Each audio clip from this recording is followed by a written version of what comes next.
Hi, I'm Emma. I'm one of the mountaineering instructors at Plas y Brenin, and today I'm going to talk to you about what kit to wear when you're out winter walking.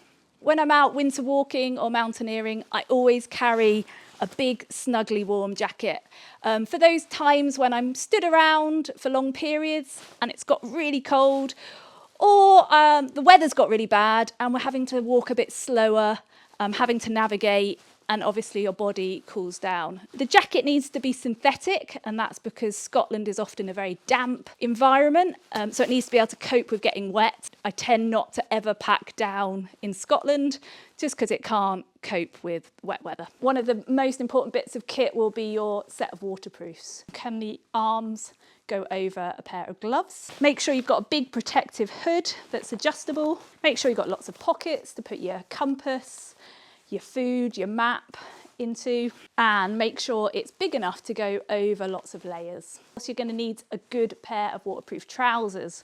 So my preference is a pair of salopettes because I like the way they stay up.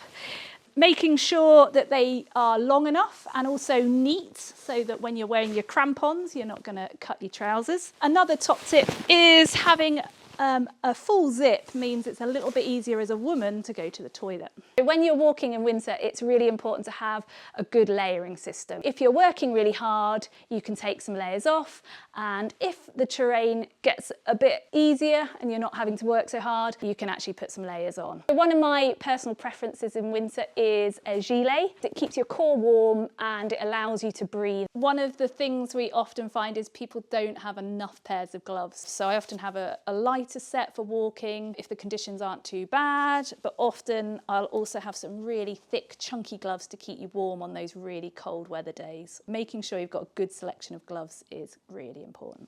You will need a good stiff pair of boots with a good edge, and they're crampon compatible, and most importantly, they're comfortable and they fit you well. If you don't want to invest in that before you come on a Plas y Brenin course, then we do provide you with boots and crampons and any other specialist kit that you might need. Bit of a cliche, but you do lose a lot of heat through your head, so making sure you've got a good hat will keep you warm. I quite like a nice woolly hat.